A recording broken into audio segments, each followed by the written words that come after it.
Start. अध्यक्ष जी, किसी भी देश की विदेश नीति अपने में कोई स्वतंत्र नीति नहीं होती है, वरन वह किसी देश की आंतरिक नीति को स्पष्ट करती है। उदाहरण के लिए हम अमेरिका को ले सकते हैं। उसने अपने यहाँ अधिक अन्न पैदा किया और जब उसके पास अनाज फालतू बच गया, तब वह अपने बकाया अनाज की बिक्री के लिए ऐसे देशों की तलाश करने लगा जो उधार पर माल ले सकते हों। किंतु हमारी आंतरिक नीति ने यह तय किया कि खर्चीले ढंग से सरकार चलाएंगे और विदेशी मुद्रा की कोई राशि हमारे पास नहीं बचेगी। हमने कर भी लगा दिए और मुद्रा प्रसार भी कर दिया।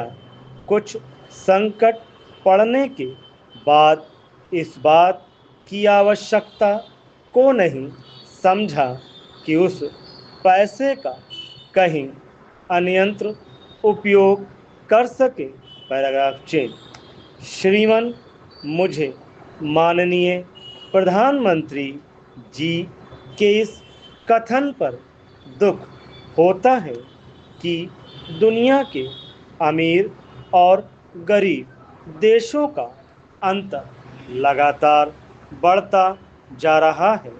मैं उनसे यह पूछना चाहती हूँ कि भारत की विदेश नीति ने उस अंतर को घटाने की क्या कोशिश की है। क्या भारत सरकार ने कभी दुनिया की पंचायत में यह कहने की हिम्मत की है कि बालिग मताधिकार के आधार पर यूएनओ का चुनाव होकर एक संसद बनाई जाए? और क्या आप में यह देखने की हिम्मत है कि फौज के हिसाब से कर लगाकर एक विकास का खाता खोल दिया जाए? जो देश विकसित हैं उनके मजदूरों का एक घंटा हमारे देश के मजदूरों के 100 घंटे के बराबर माना जाता है, क्योंकि उनके पास साधन हैं। इसीलिए यह अंतर और भी बढ़ता चला जा रहा है। किसी देश के अंदर आंतरिक नीति में अमीरी और गरीबी का अंतर बढ़ता चला जा रहा हो और वह दुनिया के देशों में विद्यमान अमीरी और गरीबी के इस अभिशाप को समाप्त करेगा, यह समझ में आने वाली बात नहीं है। Paragraph change. अब मैं आपका ध्यान एक और बात की ओर दिलाना चाहती हूँ।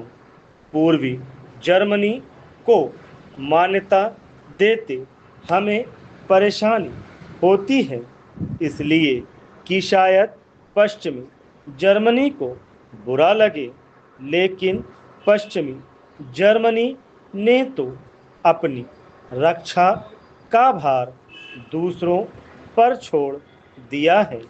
उसने अपनी पूरी शक्ति इस बात पर लगा दी है कि अधिक से अधिक उत्पादन किया जाए।